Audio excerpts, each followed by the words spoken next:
Welcome back to Jazzed Fans TV, week 19. Not a great week, not the worst week, but a week nonetheless. It could be worse, and it almost was. Real close. Jazz went 1-2 on the week, losing to the Suns, losing to the Celtics, finally getting a victory at home against the Washington Wizards. Convincingly, but not a convincing week overall. No. I pulled an audible for the end of last week and did a 3-0. I don't know if that jinxed us or I'm just stupid. No, don't know. The Jazz have no one to blame but themselves. No jinxing. You put out the good karma. The Jazz didn't deliver. They actually hung with the Celtics. I don't give a shit. Kemba Walker wasn't playing. Okay? I'm sick. I'm going to get riled up. I have been a huge advocate for this team all year long. My patience waned this week. Yeah, you were not having it. You were, and I just went through and watched all the replays of the last three games, and I am also not having it because there's even still some worrying signs for the Wizards. Otherwise, I mean, they played okay, but I mean, it's just effort. Defense. That is going to be the theme of this video on my behalf. Effort. It hasn't been there, and I'm tired of it. Stop worrying about the lineups. Stop worrying about who's playing, who's getting the ball. Effort. If you're on the court, give full effort, and it's not happening, and that's why we're losing, and I'm not okay with it. Do you see effort from everybody, or mostly? Yes. Yeah. There's very few people that are giving full effort because it's contagious.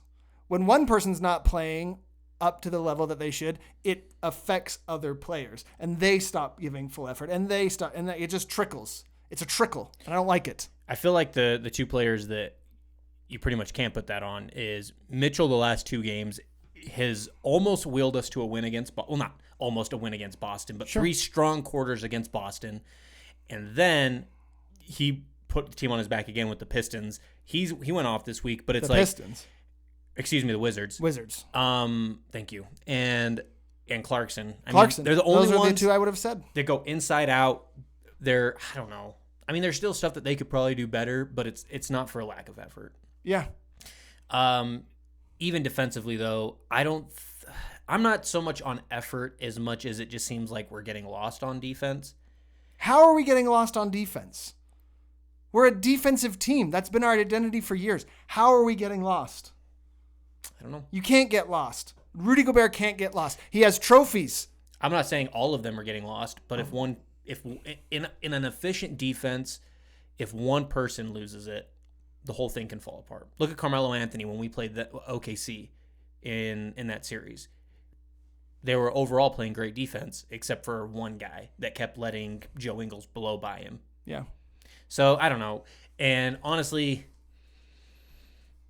I don't know. I want to do some more like advanced stats stuff because it's really interesting to me. But it's defensively, and maybe you're right, it is just outright effort, but it seems like it's cerebral and it's also effort.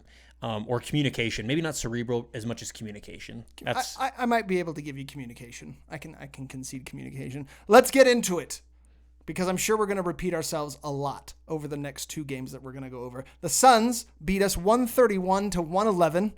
We let a Suns team come into our house and score 131 points.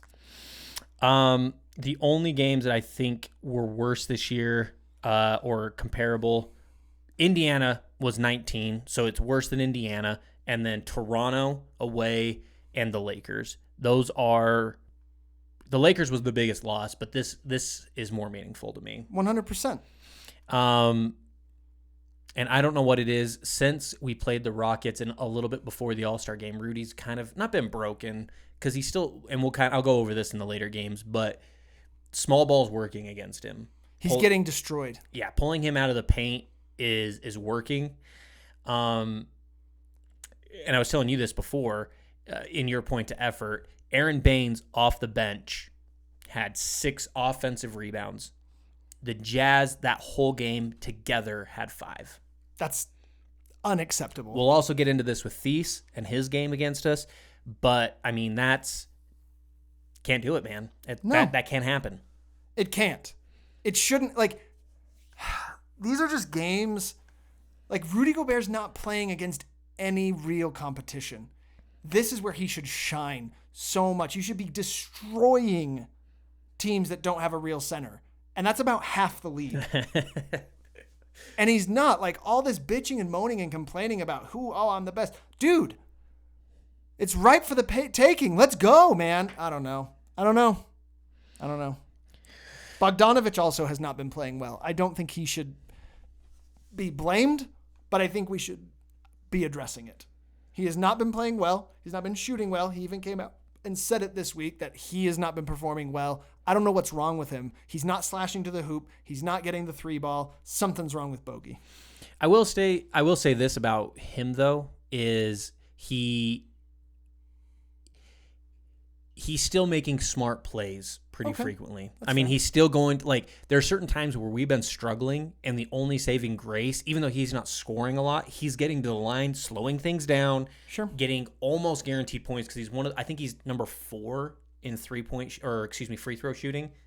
I don't know. So there's still stuff to, like, be positive about, but if I'm being honest, I think defensively it's kind of on him. Yeah. If you're putting him in the lineup and taking Favors out, as we talked about last week, you've got to start looking at Bogdanovic defensively. Yeah. So, and offensively, if it's not clicking and it's not 100% there defensively, I don't know, man. It's giving me pause, to say the least. Sure, and honestly, like, the theme, looking at all the highlights and going to the interviews, the fans are noticing it. I'm noticing it. It's just effort. I just am not seeing it across the board. The turnovers are there, but they're not, like, the worst thing ever. I'm not going to point the finger at turnovers anymore. I'm just tired of watching the games, and there's just no effort. I still will point the fingers at turnovers. I don't know. Point them. With how good of a coach Quinn Snyder is, I just feel like that's got to be a point of contention. Like, yeah.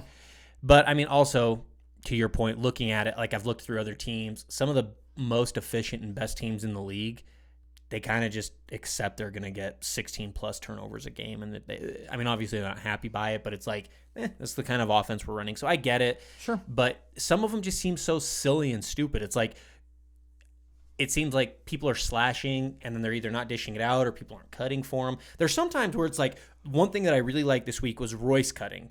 Royce coming off the three-point line and in. There was one that we had where it was like, I think it was Donovan going out, and then him handing it off to Royce O'Neal, and then Royce O'Neal at the top of the key giving it to Conley, them collapsing on Conley, and then an easy bucket for Gobert down low. Yeah, that's the kind of stuff that there's a lot of movement, and you can kind of see that there's going to be turnover. So I guess if I don't know. I guess what I'm trying to say is, I guess I'm getting to a point like you with turnovers, but it just seems like there's still too many and they're silly, where it's like Bogdanovic will go in and they'll kind of close in and they'll put 3 in the key, and he'll kind of do a fadeaway, like, not super effective jumper from the free throw line. It's weird. And I don't know, it's like, or he'll get blocked or something. I don't know. It's just kind of, those kind of things are weird to me. And it seems like they come more from ISO, and it seems like we're doing more ISO this year. And it needs to stop. Yeah. We're not an ISO team. Never been, can't be. We're not an ISO team. Celtics, or do you have anything left for the Suns? Overall recap that I kind of, some things that I prepared for the week we'll go over, and that kind of bleeds into this game, but let's just go to the Celtics. Okay. One thing to note is, let me get the exact number on this, a 32-point fourth quarter again, and we only scored 23 points, so that's going to be a theme. We'll kind of get into that. And going into this, kind of gave up in the fourth. We've been giving up in the fourth. I don't think they're giving up, as long as they're just not efficient. And they're not, you mentioned this last week, they're not meeting the pace of the other team. They're letting the other team set the pace, and they're not meeting it. And then the other big thing is, we talked about it last week again, and it's been a continuing theme. We can't limit runs and we can't match runs. Mm-hmm. It's just, we'll have spurts where we put up like 3 or 4 possessions in a row with points, but they're also doing the same. Into the Suns, the big thing again, into the Celtics, the big thing for me again was the small ball. Thies is like a 6'8" center, 6'8", 6'9", and he had a lot of putback dunks. There was one point where there was 4 Jazz around him, and he rebounded the ball and dished it out for a 3. Like I don't understand how a center like that can get 16 points and 7 total rebounds in a game. And Tatum's getting 11 rebounds. Like, I don't know, man. It's just rebounds is, I think, where we show, to your point again. I'm kind of like, I don't know. I'm borderline schizophrenic on this because I'm like, it is effort. It is an effort. I don't know. But it's like, to your point, pick a side, Carson. I really can't. Like, I can't pick a side. I can't place it. I don't know what it is, but it's like you see stuff like that, and then Tatum getting 11 rebounds, and you're like, that's where we dominate. Yeah, and Bogdanović again in the Celtics game, 3 points. You can't have that, man. Everyone was cold. This one, listen, effort aside, we hung with them. Everyone was cold. The Celtics and the Jazz. Donovan Mitchell was carrying for the Jazz, and Tatum was carrying for the Celtics. But the Celtics got hot in the fourth quarter, and the Jazz just couldn't match it. This one, I won't necessarily blame it on effort. From what I viewed, it was a bad shooting night, really bad shooting night, and we just collapsed in the fourth. And that was a really bad energy doing interviews. It was not fun. No. It was bad. And it was unfortunate because I think Royce had a good game. He seemed like he was kind of putting it together. That was the one where he really started cutting and dishing and stuff like that. And it looked like a really competent game on both sides of the court for Royce. And we just fell apart in the fourth quarter. They scored 29, outscored us by like 8 points again. I don't know, man. That's another one where it's like there was only 3 people in double digits, and that was really kind of a late onset occurrence. There was like nobody in double digits until the fourth quarter. It was just Donovan. Yeah. And Donovan had a great game, by the way. I really enjoyed watching. Donovan was there. He was hyped. He was, slamming his fist and pumping his chest and doing all the great stuff. But no one else was really contributing in this game. I mean, and I don't know if I want to call it dysfunction. I don't want to know I don't know who to blame, but like the whole Conley's going to be benched and then no, wait, it's actually going to be Joe Ingles that's going to be benched. It's like, it's a really bad sign. The minute I heard that, I was like, we're going to lose this game. I just knew. I looked at everyone around. I was like, we're going to lose this game. An opinion that I have on that, I actually think it's a positive sign. I don't. And the reason is maybe there's a little uncertainty, but the story behind the scenes was they said Conley was going to be benched, and Joe kind of went and took it on himself and saying bench me. And I think overall that's a decision that could help the team out in the long run. They're a selfless team. It kind of goes back to the Mavericks game where this phone, man, that was the same thing that happened in the podcast. What are you doing with that thing? Shut up. Where they are a selfless team, and this is stuff that can pan out in the long run. He came in and was like, I'll go to the bench. If they can get it to work in any way, shape, or form, it's going to be off of team chemistry. Joe's a big part of that, man. And I think there's a silver lining to that. Obviously, you are right. We lost. But I think there's a silver lining and a selflessness to this team that we do need to kind of applaud there. I understand where you're coming from. However, if the results aren't there, then the point is moot. And Joe has struggled mightily from the bench. It has been a shown statistic empirically that Joe has performed better in the starting lineup. So that's great that he's like, I'm going to be selfless. I'm going to be on the bench. He's not playing well off the bench. The best lineup we had is when Conley wasn't in the starting lineup. So it might be a silver lining. I don't see it as that, because as a result, we don't win when that happens. So I would need to see more results on that before I think that there's a silver lining there. Fair enough. Yeah, we're kind of at a loss for words there. Yeah. I think, I don't know. That's pretty much it on that game too. I also, you can only beat a dead horse so much. Well, the other thing is Marcus Smart kind of went unconscious, and I went back and watched the highlights because we don't get to watch the fourth quarters at home a lot of the time because we are traveling to the game to go do interviews and setting up. Marcus Smart was hitting pretty deep threes. There were some where we lost him a couple times. Again, that goes into defensive though. But I mean, he within like 3 minutes, he had already gotten them a 9-point lead. I don't think that's going to happen every game. I think in better circumstances, he doesn't hit those. We get rebounds and we convert on the other end. And then that's kind of when the wheels came off at that point when he was hitting those. So I don't know. I'm actually okay with that loss. I'm okay with that loss. They actually played hard for 3 quarters. Sure. Yeah, and that's what I said is we just stayed cold through the whole thing, and then they got hot in the fourth, and we just weren't able to match it, and that was Marcus Smart. Wizards win. Wizards win. Wizards win. Bradley Beal had his 42 points in a loss. Man, he's playing lights out, and the team just keeps losing. But can you imagine John Wall not being on that team and them having $40 million to play with? That's a lot. What do you think they could possibly do with it? Are there any free agents that are coming up? I have not looked at that, but I'm sure that there are. There's so much you can do with $40 million. Where else could he go if not Beal? there, though? You were talking about this a little bit, but it's just kind of since we're on this game. People would clamor for him. He could go pretty much anywhere he wanted. He's amazing. Do you think like a Miami team that's looking for another piece?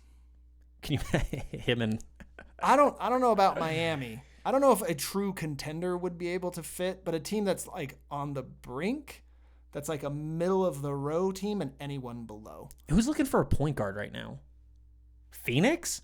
Honestly, if there's something that I've been viewing more than anything is I think point guards are getting phased out.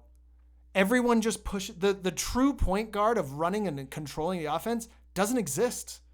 Everyone's pushing the ball. If you have the ball, push it up. It can be Mitchell, it can be Ingles, it can be Westbrook, it can be Harden, it can be, for heaven's sakes, Rudy Gobert's dribbling down sometimes and I can't handle it. So honestly, it's ball handlers, wings, and post. I think it's honestly just 3 player positions now.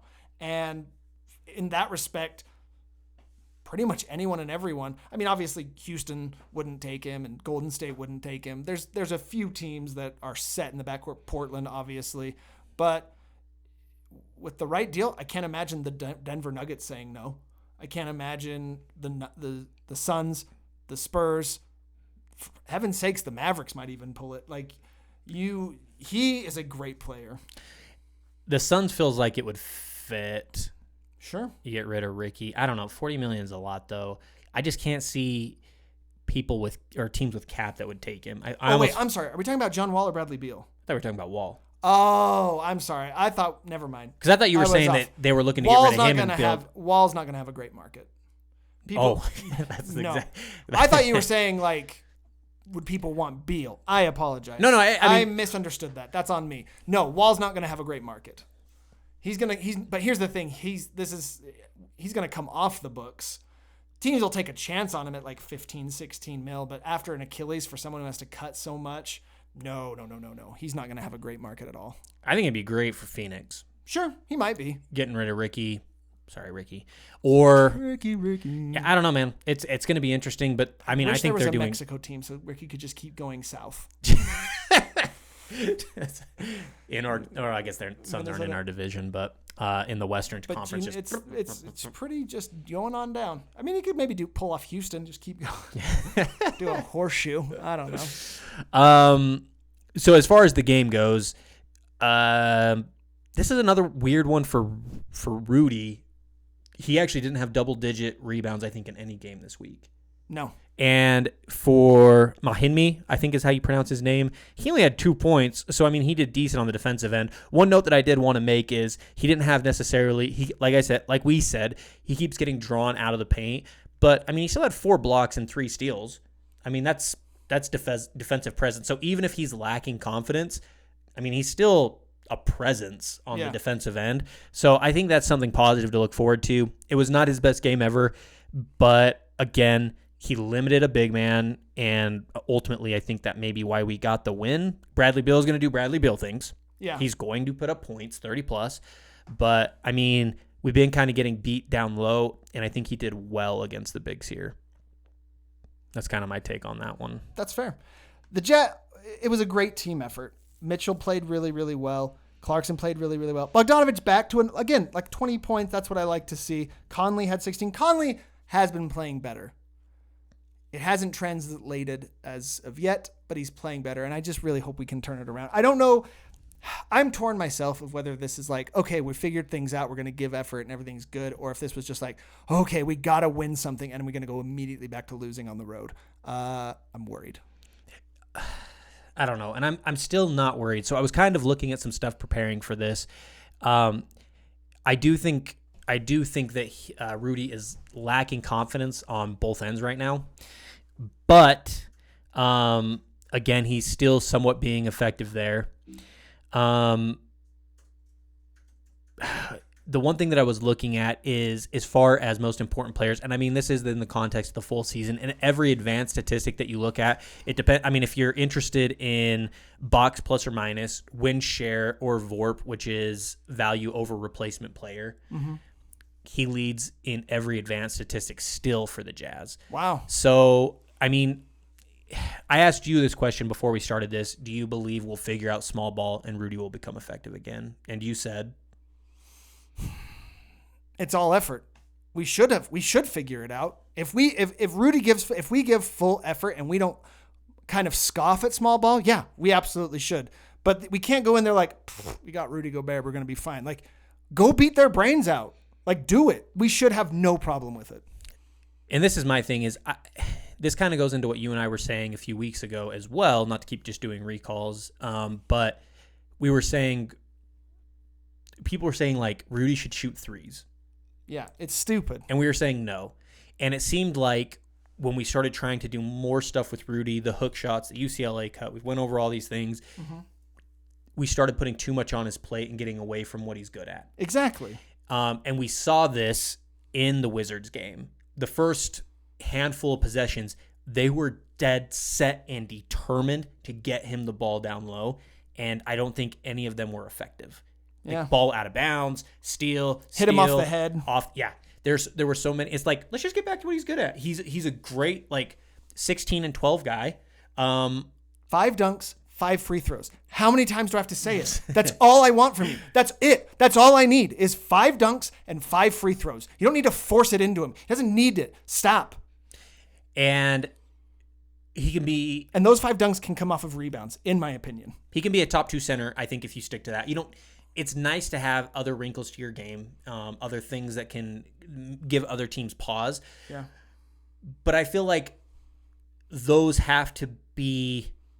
After another team reacts to what your bread and butter is, you have those just to give them pause again. Like you throw those things in to make them think, oh, what are they going to do? So that your base still works. Yeah. Not like we're going to establish this to get back to like dominating the dunks down low. You know, does that make sense what I'm saying? Yeah. It just seems like we're trying to be what we're not.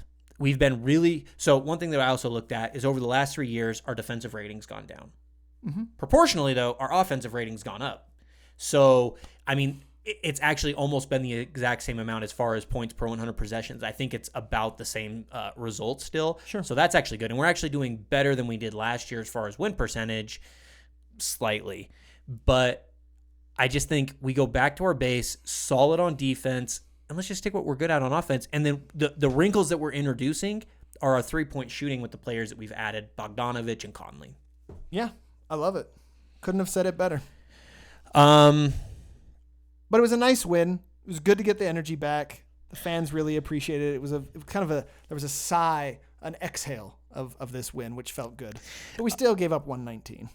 We did. I will say this is maybe, if you look at Conley, this is maybe his best game overall.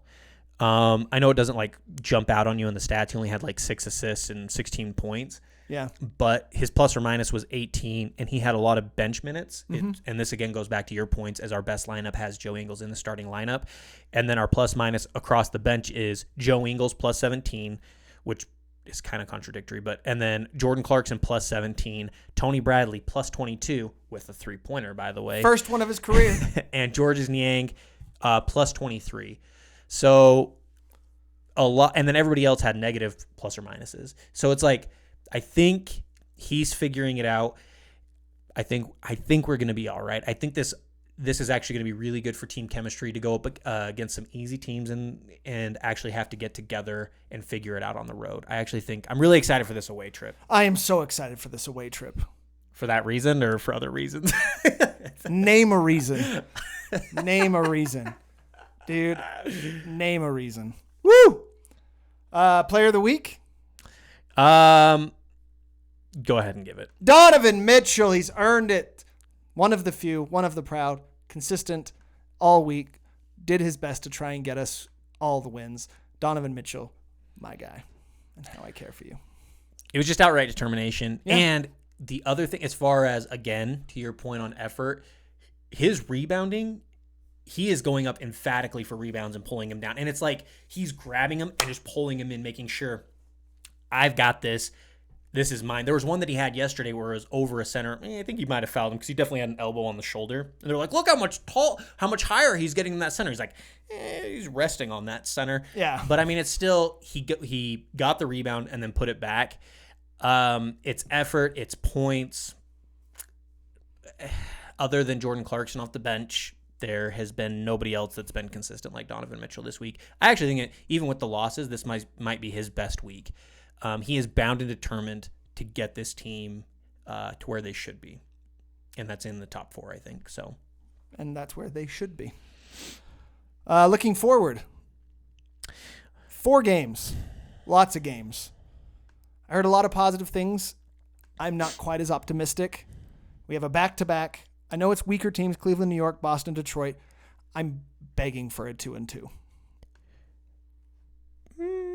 Why? Because I don't think we fixed all our problems. We're getting 2 nights off. I think we're gonna lose at Boston. I do. I just do. And the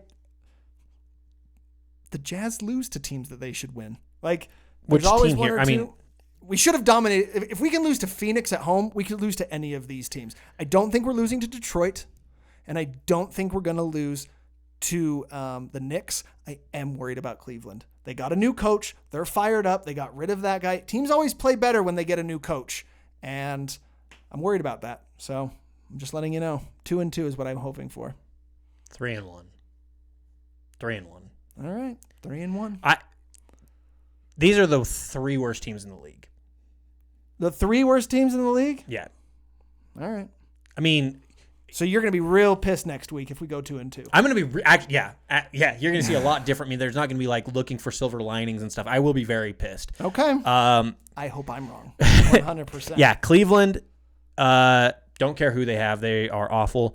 The Knicks are a dumpster fire, and the Pistons. I mean, they're selling the season. Granted, they just beat the Suns. Yeah. But that's an anomaly. We should go 3-1. Okay, you're right. We should go 4-0. What are you happy with? Are you happy with 2-2 at this point? I won't be mad. I'll be mad at 1-3. If we go 1-3 on this road trip, I'm gonna be super pissed. But we should have been beating all these teams. There's by no reason we should be where we are, but we are. So I'm nervous. They've lost my faith, and they have to earn it back. And why have they lost your faith so much? I mean, again, because we are still pacing better than last year. Again, slightly. It's essentially the same. Because we're losing to teams that we shouldn't be losing to. We lost teams that aren't even at full strength or even close to full strength. How can you excuse that? It's unexcusable. I can go through the schedule if you'd like. It's disgusting. Let's just go over the last 4. Because, I mean, Phoenix we should not have lost, especially by 20. But, I mean, you can make a case for losing to the Spurs, the Rockets, and the Celtics. No. Kemba Walker was out. I make no excuse for that. They've been playing out of their mind. They were on the second game of a back-to-back without their best player. I give no excuse for the Celtics. I will concede Houston and San Antonio. Houston was pissed about the but it's still small ball. Tucker should not be able to. No. I'm okay with San Antonio. I'm okay. But the last time we played San Antonio, they didn't have Aldridge. They still beat us. Everyone's resting players, not having players, and we're lose. I'm not okay. We lost 9 of 13. A playoff team, I don't care who's on the schedule, does not lose 9 of 13. That's true. I'm not making excuse. No. I'm not going to middle ground it with you. I'm not. No. So I want 3-1, but I'll accept 2-2. Anything less, you're going to see it's going to get real next week. Kemba could be out for the rest of the year, and Boston still are a top 3 team in the East. So, I mean, you can say what you want about Kemba not being there. What do you mean by a top 3? You think they would advance beyond? No. Well, they are 8-2 without Kemba in their last 10. So yeah, but I mean, Jason Tatum's playing out of his mind. Jaylen Brown's playing out of his mind. Hayward's starting to figure it out a little bit more. I don't think that's sustainable. Thank goodness. Thank you for having an awful game against us, because that would have been unbearable if it would have been a 20-plus point game against us. I'd have been livid. But, I mean, they're a good team. Sure. And then when he comes back, I mean, it's different level. So I'm fine with that one. The Rockets game is the worst loss this year. And then the Phoenix game is number 2 for me. The Rockets game. The first game. The first one where Tucker went off for 50, which you brought up. Yeah. But apart from that, like, I don't know.